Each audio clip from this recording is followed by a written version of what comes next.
पहले पहल हुकूमतों को दो लोगों की ज़रूरत थी।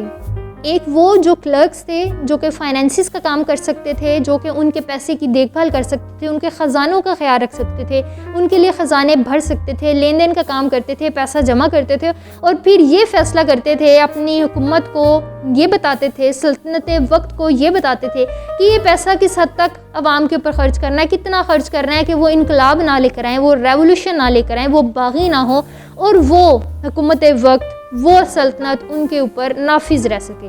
दूसरा, मॉन्क्स के लिए, ऐसे मजहबी लोगों के लिए जो कि उनकी आवाम का माइंडसेट बनाते, जो कि उनको मजहबी दीनी तालीम देने का काम करते, इन दो लोगों को ट्रेन करने के लिए उन्हें ज़रूरत थी ऐसे असातिज़ा की जो कि इनकी सलाहियतों के ऊपर ज़्यादा काम कर सकें, इनको ज़्यादा बेहतर तौर पर ट्रेन कर सकें ताकि वो उनकी हुकूमत के लिए, उनके लोगों के लिए बेहतर तौर पर काम कर सकें। और यहाँ से तालीम का नफाज शुरू हुआ, एजुकेशन शुरू हुई जब टीचर्स ढूंढे गए इन दो लोगों को, इन दो प्रोफेशंस को ट्रेन करने के लिए।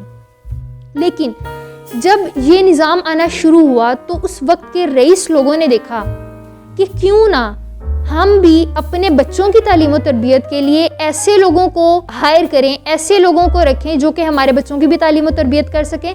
तो रईस लोगों को, उस वक्त के अमीर लोगों को इंटेलिजेंस ने अपनी तरफ अट्रैक्ट किया। उन्होंने देखा कि हमारे अंदर ऐसे लोग मौजूद हैं जो कि ज़्यादा ज़हीन है बाकी लोगों से, तो क्यों ना हम भी अपने बच्चों की ज़हानत, अपने बच्चों की परवरिश के ऊपर काम करें। हमारे पास पैसा भी है तो उन्होंने ऐसे टीचर्स हायर करना शुरू कर दिए जो कि उनके बच्चों की सेल्फ फॉर्मेशन का काम करते थे, जो कि उनके बच्चों की तरबियत का काम करते थे, जो कि उनके बच्चों को पॉलिटिक्स, सोसाइटी, कल्चर और रिलीजन के ऊपर एजुकेशन देते थे, ट्रेनिंग देते थे।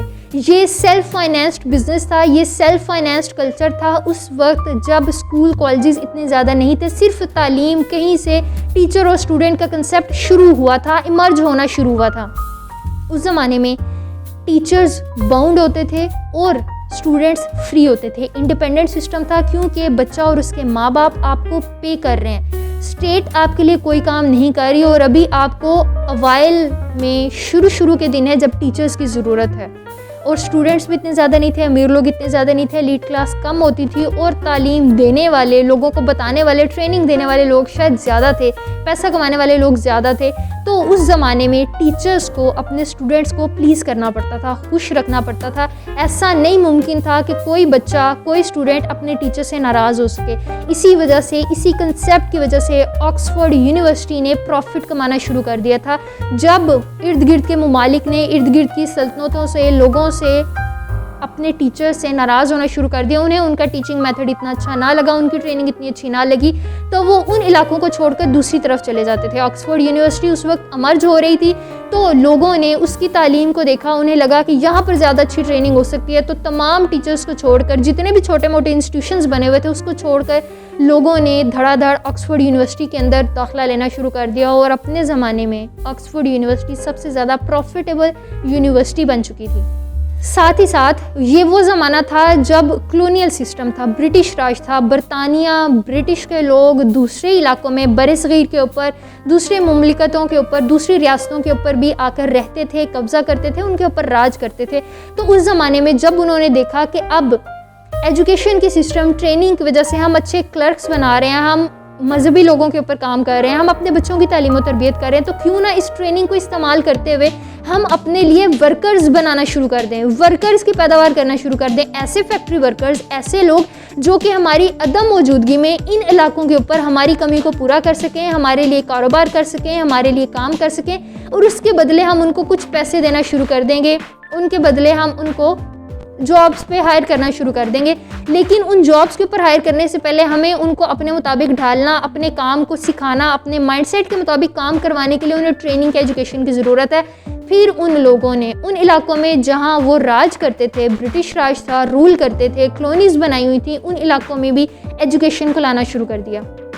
ऐसे लोगों को तालीम देना शुरू कर दी जो कि उनके लिए बाद में काम कर सकें, जो कि उन इलाकों में उनसे मैन फोर्स को इस्तेमाल करते हुए अपने मुताबिक ढाल सकें और उन इलाकों से भी भरपूर फ़ायदा उठा सकें। यहाँ से एजुकेशन ने दूसरे इलाकों में भी, यूनिवर्सिटीज़, स्कूल्स, ये सारा सिस्टम परवेल होना शुरू हो गया। और वो दिन है और आज का दिन है कि ये एजुकेशन सिस्टम सेल्फ फॉर्मेशन से निकलकर पॉलिटिक्स, सोसाइटी, कल्चर, रिलीजन के क्रिटिकल एनालिसिस से निकलकर डिग्री सर्टिफिकेट में कन्वर्ट हो चुका है। अब एजुकेशन का मतलब हमारे यहाँ है डिग्री प्लस सर्टिफिकेट। दो चीज़ें हैं, अगर ये दो चीज़ें मिलती हैं, जिसके पास डिग्री है इसका मतलब है कि वो एजुकेटेड है, जिसके पास डिग्री नहीं है इसका मतलब है कि वो एजुकेटेड नहीं है। अब हमारी यूनिवर्सिटीज़ के अंदर आहिस्ता आहिस्ता हुआ क्या कि हमने सिस्टम बना लिया। हमें लगा कि वो शख्स जो इन यूनिवर्सिटीज़ में, इन एकेडमीज़ में पढ़ता है, एजुकेशन में पढ़ता है, इसका मतलब है कि उसके पास बहुत ज़्यादा नॉलेज होता है, इसका मतलब है कि उसकी ट्रेनिंग बहुत अच्छी है, और इसका मतलब है कि जब वो यहाँ से निकलेगा तो वो उन प्रोफेशन के अंदर, उन स्किल्स के अंदर ज़्यादा अच्छा होगा जिसके अंदर वो काम करता है और उसको जॉब मिल जाएगी। और फिर वो प्रोफेशन, वो जॉब्स जिनके अंदर पे ज़्यादा मिलती थी, for example engineering, for example medical, उसके अंदर धड़ाधड़ लोगों ने कोशिश की कि अपने बच्चों को डालना शुरू कर दें। उन्होंने कर्ज़े उठाना शुरू कर दिए, माओं ने अपने जेवर बेचे, मुख्तलिफ़ तरह से जिस भी तरह से कोशिश करते वो अपने बच्चों को पढ़ा सकते थे उन्होंने पढ़ाने की कोशिश की। लेकिन उसमें हुआ क्या, डिमांड बढ़ी, सप्लाई बढ़ी, जॉब्स कम होती गई, लोग ज़्यादा होते गए और हमारे पास जो नौकरियों के मौके थे वो कम होते गए। और फिर वो डिग्री सिर्फ पीस ऑफ पेपर बन के रहेगी, बिज़नेस बन गई। हर स्कूल, हर गली, हर कूचे, हर घर की बैठक में एकेडमीज़ बन गई, लोगों ने प्रोफेशन बना लिया, इसको बिज़नेस के तौर पर लेना शुरू कर दिया कि हम इसके ज़रिए से कारोबार कर सकते हैं। और ये सिर्फ कारोबार की हद तक रह गया। वो प्रैक्टिकल अप्रोच जो कि यूनिवर्सिटी का हिस्सा होनी चाहिए थी, वो उस यूनिवर्सिटी एजुकेशन से निकल गई। वो एजुकेशन, इसका एक मकसद था कि बच्चों को इंग्लिश बोलना आ जाएगी। हमारा सारा करिकुलम, हमारी सारी किताबें अंग्रेज़ी के अंदर हैं, हम पढ़ते अंग्रेज़ी हैं लेकिन हम बोलते अंग्रेज़ी नहीं हैं। हमारे बच्चों को आज भी यूनिवर्सिटी करने के बाद, MS MPhil करने के बाद भी इंग्लिश बोलनी नहीं आती, क्योंकि हमने सिर्फ रटे के ऊपर फोकस किया। हमने इसको एक बिज़नेस सिस्टम बना दिया कि हमने पढ़ना है, हमने डिग्री लेनी है और उसके बदले में हमें कारोबार चाहिए। इससे हमें नॉलेज क्या मिलता है, हम सिर्फ टीच कर रहे हैं, हमारे बच्चों की लर्निंग नहीं हो रही, वो चीज़ें मैटर नहीं करती। हमारे लिए सिर्फ दो चीज़ें मैटर करती हैं, डिग्री मिलेगी, नौकरी मिलेगी, सरकार के मुलाजिम बनेंगे, 9 से 5 की जॉब करेंगे और हम आराम से अपने मरने तक बैठकर खाएंगे, रिटायरमेंट हो गई उसके बाद पेंशन मिलेगी। दूसरा, शादियां अच्छे घरों में हो जाएंगी। रिश्ता कल्चर और नौकरी कल्चर ने यूनिवर्सिटी एजुकेशन का मकसद ख़राब करके रह दिया। अगर सिर्फ यूनिवर्सिटी का मकसद पढ़ाई करना है, सिर्फ जो किताबें लिखी हुई हैं, गोरों ने लिखी हुई हैं, डिफरेंट कल्चर के लोगों ने लिखी हुई हैं, वो पढ़ना ही है, तो वो भरमार में किताबें गूगल के ऊपर मौजूद हैं, आज इंटरनेट के ऊपर मौजूद हैं। लेकिन उन किताबों की बजाय स्कूल को, यूनिवर्सिटी प्रेमिसेस को, इन बिल्डिंग्स को, इन इदारों को तरजीह क्यों दी जाती है और क्यों दी जानी चाहिए, ताकि वो डिसिप्लिन जो आप गूगल से किसी किताब को पढ़कर किसी के इंफॉर्मेशन को लेकर हासिल नहीं कर सकते, वो डिसिप्लिन आपको ये दीवारें, ये कमरे, ये इदारे सिखाएं। वो प्रैक्टिकल अप्रोच जो कि आपको इंटरनेट पे नहीं मिलती, वो सिर्फ आपको किसी की किताबें पढ़कर नहीं मिलती, वो प्रैक्टिकल अप्रोच आपको ये इदारे, ये दीवारें, ये तालीमी सिस्टम सिखाए, आपको बताए कि अगर ज़िंदगी में आपका कोई प्यारा चला जाएगा तो आपने उस सिचुएशन में सर्वाइव कैसे करना है। आप ऑयल का, कोल्ड ड्रिंक का, किसी भी चीज़ का कारोबार कर रहे हैं, हर चीज़ ठीक है, लेकिन फिर भी आपका कारोबार एक स्टेज के ऊपर आकर रुक गया, आप उस कारोबार को बेहतर कैसे कर सकते हैं, उसके बारे में नहीं बताएगा ये एजुकेशन सिस्टम। तो फिर इस एजुकेशन सिस्टम का मकसद क्या रह जाता है। तीसरी चीज़, जब हमने स्कोप देखा कि इस इदारे का, इस फील्ड का स्कोप अच्छा है, धड़ाधड़ बच्चों को उस फील्ड के अंदर डालना शुरू कर दिया, और उसकी वजह से हुआ क्या, उसका स्कोप कम होता गया, क्योंकि आपके पास सैकड़ों, हज़ारों की तादाद में हर रोज़, हर डिसिप्लिन में से बच्चे वही डिग्री हासिल करके निकल रहे हैं, जिसमें से सैकड़ों ऐसे होते हैं जो कि गोल्ड मेडलिस्ट होते हैं, जिनके हाईएस्ट मार्क्स होते हैं, लेकिन फिर भी उन बच्चों को जॉब नहीं मिलती। इसकी मेन रीज़न क्या है, सारे लोगों को जॉब के ऊपर हायर नहीं कर सकते। अगर बच्चों को उनके इंटरेस्ट के मुताबिक वो डिफरेंट फील्ड जिसके अंदर वो जाना चाहते हैं उसके अंदर भी जाने देंगे, वो उसके अंदर ज़्यादा दिलचस्पी से काम करेगा। अगर यूनिवर्सिटी के सिस्टम के अंदर भी उसको नहीं पढ़ाया जा रहा, लेकिन फिर भी वो अपनी दिलचस्पी की वजह से उसकी एक्स्ट्रा नॉलेज हासिल करने की कोशिश करेगा। बच्चे को ज़बरदस्ती भेज दिया, बच्चे को पता ही नहीं है 30 साल की उम्र तक कि मैंने करना क्या, बस माँ बाप ने जो कह दिया वो बनना है, तो वो यूनिवर्सिटीज़ का मकसद ख़त्म हो जाता है। इसके लिए ये बात हमें समझनी पड़ेगी कि मुल्कों को, माशरों को marks holders, gold medalist, degree holders run नहीं कर सकते। उसके लिए हमें एक ख़ास अप्रोच की ज़रूरत होती है, गिविंग स्किल्स की ज़रूरत होती है। और इन यूनिवर्सिटीज़ को, इस एजुकेशन सिस्टम को भी वही अप्रोच देनी चाहिए। बच्चों को बताना चाहिए कि सिर्फ कामयाबी हमारे हिस्से में नहीं आती है, नाकामी भी आती है। जब दुख आता है तो फिर हमने क्या करना है, इन चीज़ों के बारे में भी बच्चों को नॉलेज होना चाहिए, बच्चों को पता होना चाहिए। प्रैक्टिकल अप्रोच सबसे ज़्यादा ज़रूरी है। तो कुल मिलाकर यूनिवर्सिटी एजुकेशन, यूनिवर्सिटीज़ वो इदारे नहीं हैं जहाँ से हमें एजुकेशन मिल सकती है और जो सही एजुकेशन होती है। एजुकेशन का मतलब है ट्रांसफॉर्म करना, ट्रांसफ़र करना नहीं कि हमारे से 10 साल पहले जिन लोगों ने पढ़ा, 10 साल के बाद आज के ज़माने में भी हम वही पढ़ रहे हैं, जबकि वक्त बदल जाता है। हर गुजरते दिन के साथ हमें खुद को ग्रो करने की, हमें आगे बढ़ने की ज़रूरत होती है। इसी तरह से हमारे बच्चों को भी यूनिवर्सिटीज़ में, एजुकेशन में ग्रो करने की, आगे बढ़ने की ज़रूरत है। लेकिन चूँकि हमारी यूनिवर्सिटीज़ ऐसी तालीम नहीं दे रही, तो क्या हमें इन यूनिवर्सिटीज़ में दाखिला नहीं लेना चाहिए? क्या हमें इन यूनिवर्सिटीज़ में नहीं जाना चाहिए? तो इसका जवाब है, इसका ये मतलब नहीं है कि हमें यूनिवर्सिटीज़ के अंदर जाना नहीं चाहिए। यूनिवर्सिटीज़ के अंदर एडमिशन ज़रूर लेना चाहिए, लेकिन कैसे लेना चाहिए?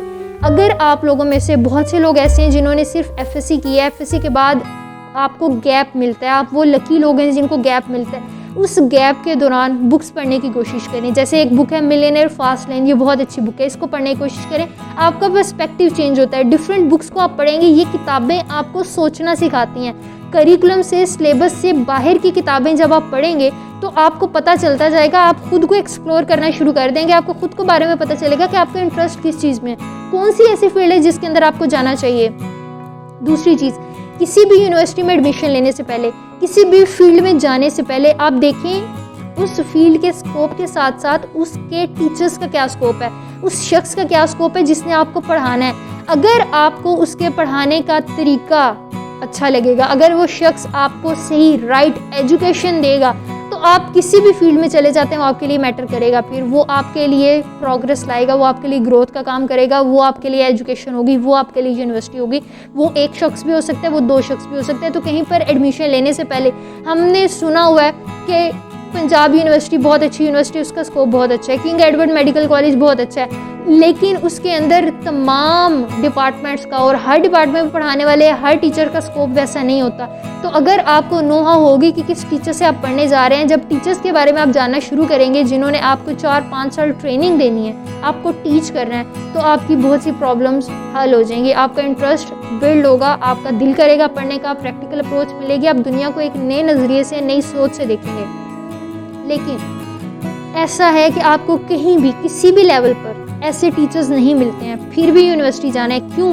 कि ये आप पे डिपेंड करता है अब कि आप इस यूनिवर्सिटी से, इसी एजुकेशन सिस्टम से अपने लिए कौन सी पॉजिटिव चीज़ें निकालते हैं। आप वहाँ पर जाते हैं, आपको डिफरेंट कल्चर्स मिलते हैं। प्रेफर करें कि आप अपने शहर से दूसरे शहर में जाने की कोशिश करें। हॉस्टल लाइफ को भी थोड़ा सा कंसीडर करें, उसके ऊपर भी अगर आप अफोर्ड कर सकते हैं, अगर आपके लिए पॉसिबिलिटीज़ मौजूद हैं, तो इनके ऊपर भी ज़रूर काम करें, क्योंकि आप डिफरेंट कल्चर के लोगों से मिलते हैं, आपको रहने सहने का तरीका आता है।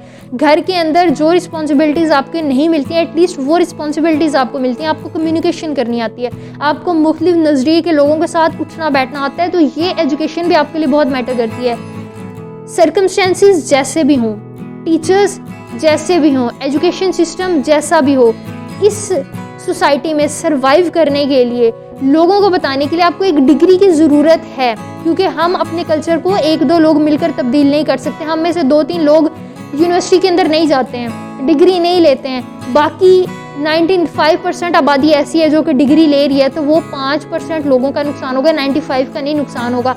लेकिन आप इसी को, इन्हीं 95 में से बेहतर कैसे हो सकते हैं और इसी डिग्री को अपने लिए ज़्यादा मज़ीद बेहतर कैसे कर सकते हैं, वो आप अपने आप को, अपने इंटरेस्ट को खुद समझते जानते हुए, एक्स्ट्रा किताबें पढ़ते हुए, एक्स्ट्रा लोगों के साथ मिलते हुए, सोशलाइज करते हुए, ऐसे लोगों की कंपनी में बैठते हुए, ऐसे लोगों से मिलते हुए, ऐसे टीचर्स को अपनी ज़िंदगी में शामिल करते हुए, जो कि आपको इस दुनिया को, इसके नज़रिए को मुख्तलिफ तरीके से समझाने की कोशिश करते हैं।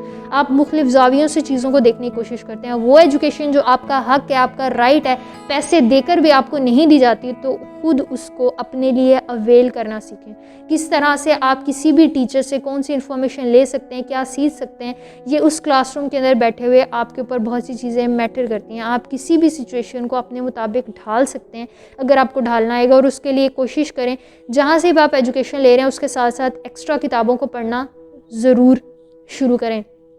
कुछ टाइम पीरियड मिलता है आपको, 4-5 महीनों का गैप है, 1 साल का गैप है न्यू एडमिशन लेने के लिए, कहीं पर भी जाने के लिए, तो कोशिश करें उस टाइम पीरियड के अंदर आप कोई ना कोई जॉब करना शुरू कर दें।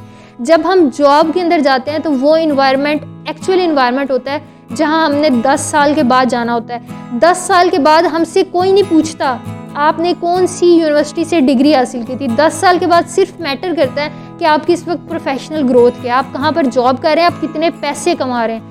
जितने पैसे आप कमा रहे हैं वो चीज़ मैटर करती है। तो कोशिश करें किसी भी यूनिवर्सिटी में कहीं पर भी एडमिशन लेते हुए अपने इंटरेस्ट को देखते हुए साथ साथ अपनी दूसरी चीज़ों के ऊपर काम करें जो कि इसके बाद आपको अपनी रियल लाइफ के अंदर काम आने वाली है। आई होप आज की वीडियो आप लोगों के लिए फ़ायदेमंद रही होगी। अगर वीडियो पसंद आई है तो काइंडली इसको ज़रूर लाइक कीजिएगा, चैनल को शेयर और सब्सक्राइब कीजिएगा ताकि ज़्यादा से ज़्यादा लोग हमारे साथ कनेक्ट कर सकें और हम एक हेल्दी सोसाइटी डेवलप करने में अपना रोल प्ले कर सकें। Thank you so much, take care, अल्लाह हाफ़िज़।